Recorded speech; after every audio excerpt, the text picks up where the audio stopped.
आकाशी चंद्र चांदण्या तोडून मी का आणल्या, मनाचा पाळणा करू बांधून घे जरा झुला, डोळ्यात तूच साजणी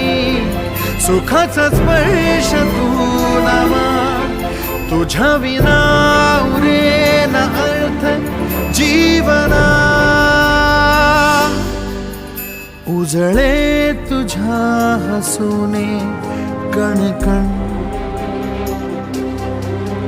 अन चंद्र हे हातीचे काकण,